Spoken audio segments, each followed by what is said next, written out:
Petro mlayu-mlayu kok cayamu pucet. Nggih. Ana apa, Petro? Lho, ana apa? Rajapati.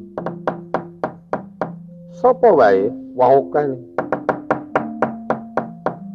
Oke, nggih pokoke pun meh kabeh. Mongko sing pokok-pokok. Wonten nek namung gangsal. Sapa? Ndara Gatotkaca, Ndara Antarja, Ndara Sencaki, Ndara Werkudara. Mati kabeh. Nggih, lha sing siji Bagong. Melu mati. Lah Bela Sungkawa e. Lah saiki kumandane bendaramu nang ndi? Lah engko kula jejer-jejer teng mriku. 5 sekawan. Lah Bagonge mayite. Iya, sek teng lepen. Ana mayit kok ning kali. Wah, jeng kula jukuk mayite mah minggat e. Apa kon bledik? Ini gandeng jago-jagone pun do kalah. Pun mboten nonton jago liyane ae kepeksa botohe maju. Sapa? Ayo kowe kuwi. Kowe kuwi. Sampeyan ngene kowe. Lali ala mung ngono. Ani mosok gek ratu kok kowe kuwi. Nang ngarange to kaya gareng. Ana Kresna kok padake gareng nek mau mendem ora. Mripat wis amoh.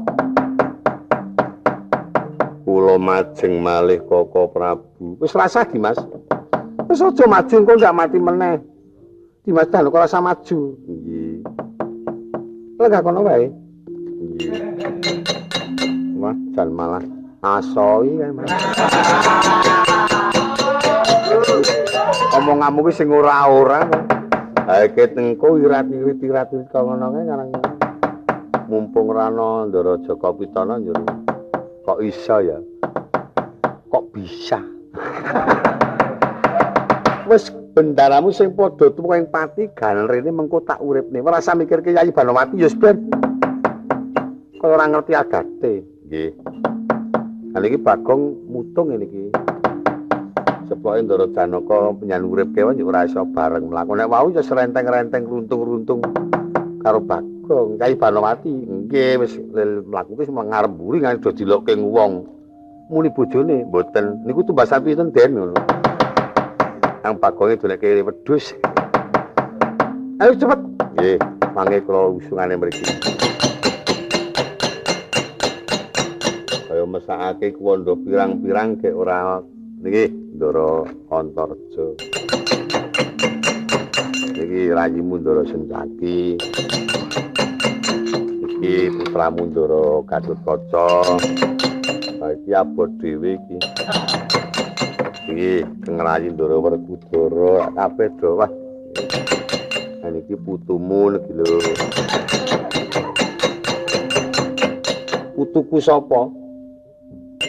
Petro wong edan ora. Bodi ning kira wis ana gareng kok putu Kresna iki yo. Apa aku kudu Eyang Prabu ra ya. Ana-ana wae. Aku jenenge turu kaya nang nganding mayit mati ra ya. Ngarang ngeluk boyok kaya. Ngeluk boyok kok kesore pancen gauta turu iki.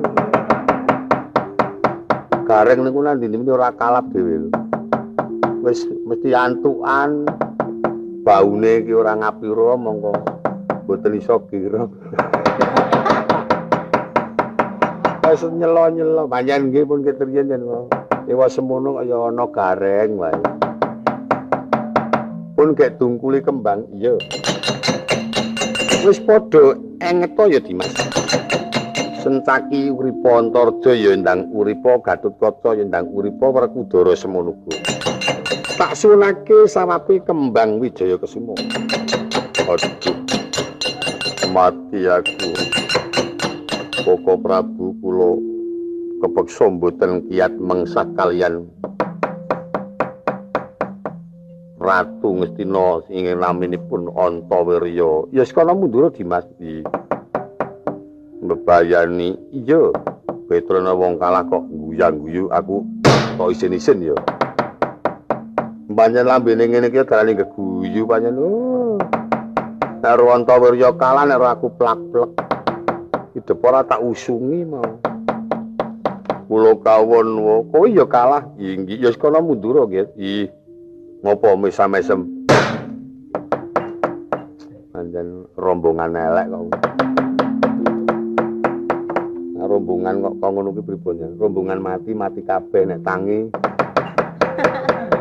Nek tangi njaluk antem kabeh arek. Ha sing dantem ini ku sing ora kula kawon. Kowe ya kalah. Nggih.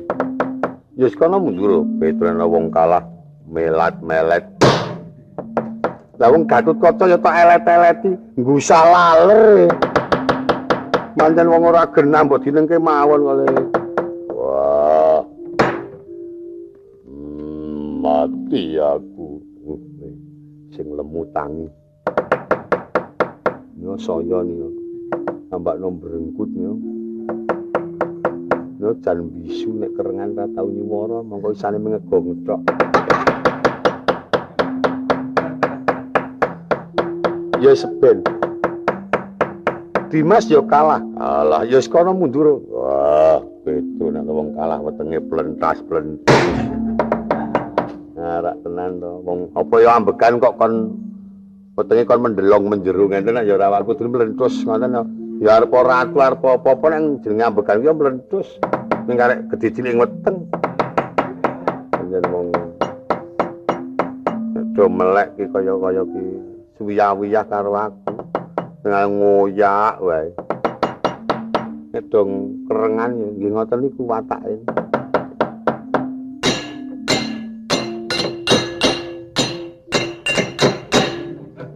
Apa kae? Brabrek.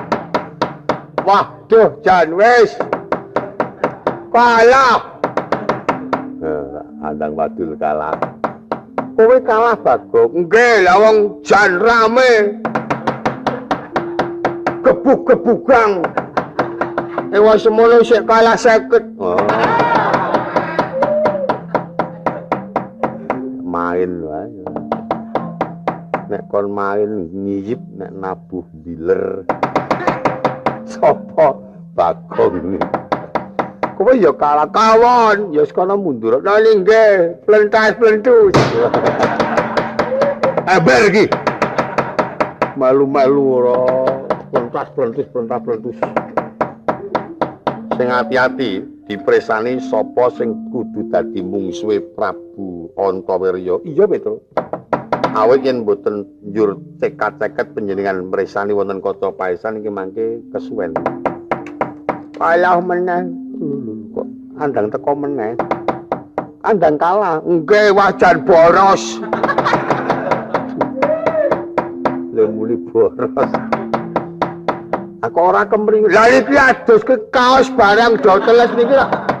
Mergo le kekalahan niku. Wah, wis pirang-pirang bengi malah kalah. Ya wis kono mundur. Nang nggih plentas-plentus. Dan ember plastik. Ora urus tenane. Mangke nek Bagong mriki mangken mundur blegane. Waduh bungkutan pring. Bungkutan pring kok semono gedene, pring petung e. Wah, wis. Nah, teko meneh. Ora le jebole tu ngendi ngono. Kaya meneh aku. Ora tenan. Mripate abang. Oh dine serak nggirong niku njuk kelalen turu. Kowe iki sing domongke kok wis werna-werna. Ya kalah, kawon. Wis kon mundur. Mundur. Pethuke bungkutan pring. Ya wis kono Bagong nek pancen kowe kalah tenan perlu apa maju. Ning wis ngemungno pisan iki ya lemu maju. Nggih, engko selasa maju. Nggih, ndak kolah keleh. Nggih, nggih. Mau mundur. Nah nggih. Oh, ana bungkutan metu kowe.